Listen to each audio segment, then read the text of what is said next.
Have you ever noticed that everything worthwhile in life seems to fade?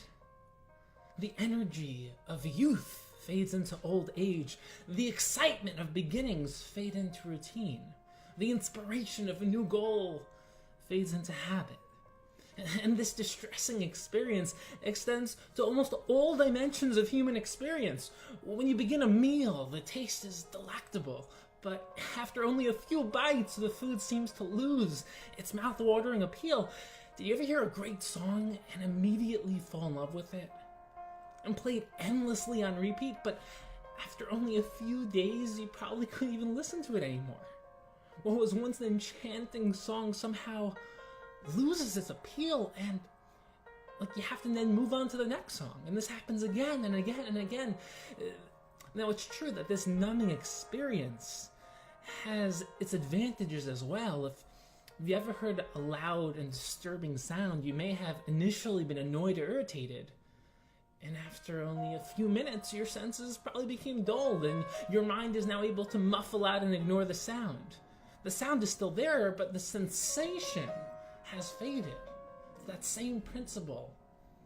What was once a heightened experience fading away into oblivion. Now the same is true by physical touch. Only a few moments after getting dressed every morning, you likely no longer notice the clothing you're wearing. If you're sitting on a chair, you don't feel the chair on the bottom of you. It's still pressing against your body, but the sensation has been filtered out, and you therefore pay no attention to it. And this concept permeates all of human experience, and it leads us to a real, genuine question of why did Hashem create the world this way? Why did Hashem create a world in which the delight and inspiration and all physical sensation always appear to fade? What is the deep spiritual concept behind this phenomenon? Now, before we answer our question, let's take a deeper look at this pattern, how it plays out throughout the events in the Torah. In this week's Parsha Mishpatim, Klal Yisrael is experiencing the aftermath of Pesach, Yetzias Mitzrayim, and Matan Torah. But let's take a closer look at this process. The first day of Pesach was the absolute pinnacle and climax of Yetzias Mitzrayim, the exodus from Egypt. Hashem has just revealed himself to the world through the miracles and 10 plagues, and the Jewish people are in the process of being born. Hashem himself performs Makas Bechoros, the plague of the firstborn, and the Jews are performing the mitzvos of their conception, Korban Pesach and the Bris Milah. The Bali Machshava described this night as an absolute high for the Jewish people. So it's therefore astonishing that immediately following this elevated experience, the Jews descend into the Midbar, the desert, and fall into total disarray. The Midbar is a place of spiritual emptiness, and the next 40 days are defined by hardship, complaining, and spiritual challenge. And then, upon completing 40 days, the Jews once again experience spiritual transcendence. The Jews receive the Torah at Har Sinai, Mount Sinai, cementing their marriage relationship with Hashem and committing themselves to a destiny of greatness. So there's an obvious question. Why didn't the Jews go straight from Mitzrayim to Matan Torah, from one high to the next? Why did they first have to go through such a low, losing everything they had gained in the first night of Pesach? This difficult problem reoccurs once again by a famous passage in Nida, Daf Lamed Amud Beis. The Gemara discusses a very enigmatic tale, describing the initial stages of your formation. The Gemara explains that when you were just a fetus in the womb of your mother, you were in a perfected and transcendent state of being. A malach was specifically assigned to teach you Kol HaTorah Kula, all of Torah. And this means that as a fetus, you understood all of wisdom. You viewed reality through a crystal clear lens. However, the Gemara continues with an anticlimactic punch. Immediately prior to your birth, the malach strikes you on the mouth, causing you to forget everything you have learned. So the obvious question is, why does the Malach cause you to forget everything he just taught you? But even more importantly, if he's gonna make you forget it, why even teach it to you in the first place? This is the same pattern we have repeatedly seen. An inspirational high, followed by an all-time low. And the high lasts just long enough for us to realize how low the fall has left us. So what's going on? The deep explanation, the deep answer behind this process is explained by the Arizal, the Ramchal, the Vilna Gaon, and many other Jewish thinkers. And they explain as follows. Every process contains 3 stages. The first stage is a high, the inspiration, an experience of perfection and clarity. But next comes the second stage, a complete fall, a loss of everything that was experienced in that first stage. But then we have that third stage, a return to the perfection of the first stage. However, this third stage is fundamentally different than the first. It is the same perfection, the same clarity, but this time it's a perfection and clarity that you have earned. The first time it was given to you, but now you have worked to build it yourself. And the first stage is a gift, a spiritual high. It's there to help you experience the goal, the destination. It's a taste of what you can and hopefully will ultimately accomplish. But it's not real. It's given as a gift. And it's therefore an illusion. It serves only as a guiding force, but it can't even compare to the genuine accomplishment of building something yourself. It's therefore taken away to allow for the second and most important stage, which is building it yourself. Undergoing the work required to attain this growth in actuality, to work for the perfection that you are shown. A gift isn't real, something chosen and earned is. And we're in this world to choose, to assert our free will, to create ourselves. Now that we've tasted the first stage, we know what we're meant to choose and what we're meant to build. The third stage is the recreation of the first stage. While it appears the same, it's fundamentally different. It's real, it's earned, it's yours. The first stage was a gift, an illusion. The third is the product born of the effort and time you've invested. These 3 stages are the secret behind so many spiritual concepts, like Avram, Yitzchak, and Yaakov, Chesed, Din, and Tiferes, male, female, and the child created from their bond of oneness. And hopefully we'll develop these themes in the future. But for now, let's give a mashal, an analogy, to better understand this principle. Imagine you're a young child still unable to walk. And one day your father holds your hands and begins to walk with you. And suddenly, you see the world from a higher vantage point. You immediately fall in love with your new ability to walk. Your father takes you around the kitchen, around the house, and you start to feel more and more comfortable in the walking position.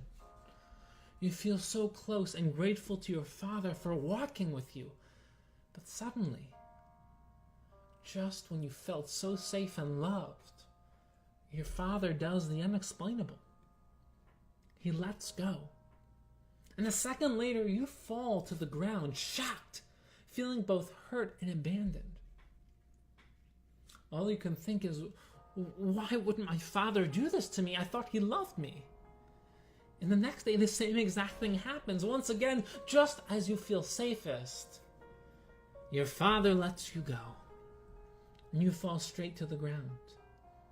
You can't understand why your father is putting you through this suffering. However, a few weeks later, something magical happens. Your father lets go, but this time, you don't fall to the ground. This time, you remain on your feet. You begin to walk around by yourself. You have officially learned how to walk. Only now do you realize the truth.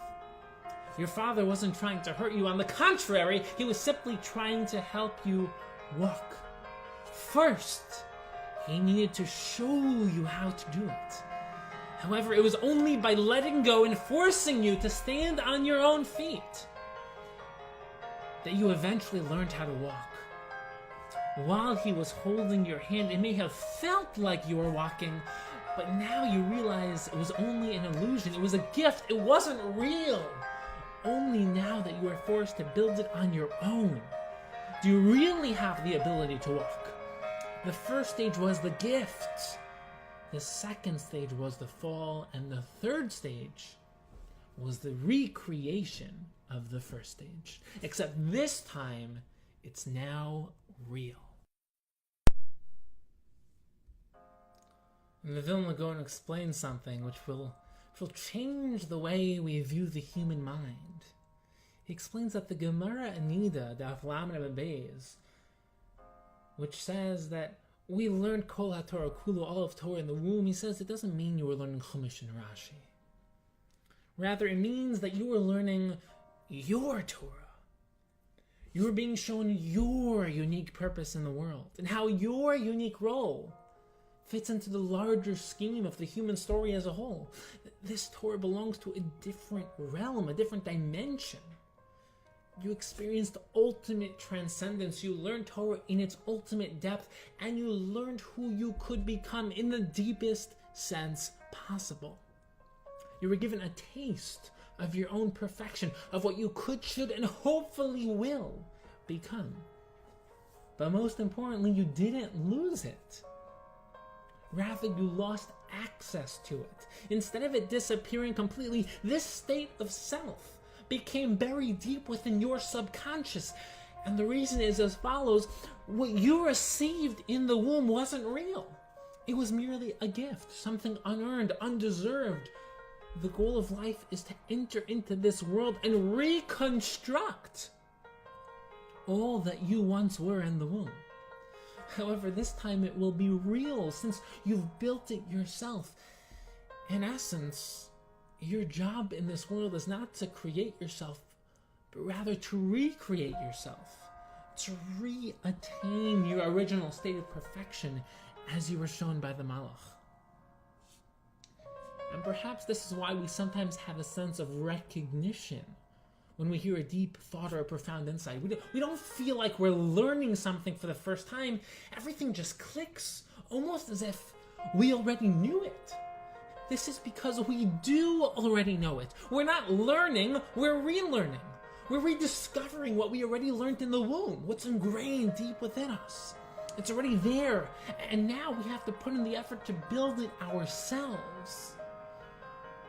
I mean, this explains a very fascinating Gemara in Bava Metzia, Daf Vav Amud Beis. The Gemara says that if someone claims to have exerted himself in learning, but has failed, Yagati v'lo matzasi, you shouldn't believe him. And likewise, if he claims to have put in no effort into his learning, but he has succeeded, you shouldn't believe him either. Only someone who claims that exerted himself in his learning and succeeded should be believed. So the Vilna Gaon asks a simple question. The wording of the Gemara used to describe someone who claims to have really exerted himself and toiled and succeeded is really strange. The Gemara says, Yagati umatzasi. I exerted myself and I found. What has this man found? Why doesn't the Gemara use a word like asisi, pa'alti, or hitzalti? Words that refer to accomplishment or achievement. Why does it say matzasi, I found it? What does learning have to do with finding? But the Vilna Gaon explains this according to our idea that genuine learning isn't about discovery or achievement. It's about finding what's already lying deep within your subconscious. What you already learned when you were in the womb. And this approach to learning underlies a famous debate between philosophers Plato and Locke in regards to the nature of education. Locke claimed that the human mind begins as a blank slate, and you are then imprinted and molded based on everything you learn and experience through your life. But Plato quotes Socrates, who believed that everyone already knows everything within him, but has simply lost access to it. And the job of the teacher isn't to teach, but rather to help the student come to understand on his own what he already knows deep within himself. This is why the word educate comes from the Latin word, which means to take out or draw forth. Because teaching is nothing more than bringing out the potential that already lies dormant within the student. And this is also the secret behind desire. If we want to complete our understanding of this topic, just consider the concept of desire. As humans, we tend to have cravings and yearnings. However, these cravings are usually limited only to that which we have already experienced. For example, many people crave pizza, ice cream, steak, and other delicious foods, but we only crave them since we've tasted them before. I don't know anyone who craves kosher bugs such as locusts, even though in certain Asian countries bugs are served as delicacies. We only yearn for foods that we've tasted before. I want you to genuinely think about this. Do you crave anything that you haven't tasted before? Do you crave the remarkable cuisine called Yaba Galula? Of course not. It doesn't exist. I just made it up. We only crave things that we've once tasted before. If that's true, then how come as human beings we all crave wisdom, greatness, significance, perfection? The answer is that we've all tasted it before. In the womb. We were all once in this perfected state. We tasted it, and now we crave to re-experience and rebuild that which we once were. And now we can return to our original discussion. We can now understand why the Jewish people couldn't go straight from Yetzias Mitzrayim to Matan Torah. The first night of Pesach was a spiritual high, a revelation of their ultimate destination. But it was a gift. It was unearned. They therefore have to go through the challenges of the Midbar in order to rebuild and earn that initial stage. Matan Torah was the third stage, the recreation of the first stage. But this time it was earned. It was real. Only then was Klal Yisrael truly able to experience their connection and marriage with Hashem. This is the process of life. Inspiration, followed by hardship and difficulty, usually to the point where you hardly even remember that initial stage of excitement. The Rambam compares this experience to a man lost in the forest in the darkness of night, in the midst of a thunderstorm. Unable to see his hand in front of his face, this man has no idea where he's going. And suddenly, there's a flash of lightning, and he sees the path home clear as day. A second later, the lightning fades, and he is left with only the memory of clarity to guide him back home. The lightning represents a flash of inspiration in a challenging and difficult world. The darkness represents the journey we must take to recreate that initial stage of inspiration. We must hold on to those flashes of lightning, understand our goal and destination, and then recreate that light within the darkness. For one day, you will once again experience the clarity of that light, except this time, it will be real. It will be earned, and it will never again fade away.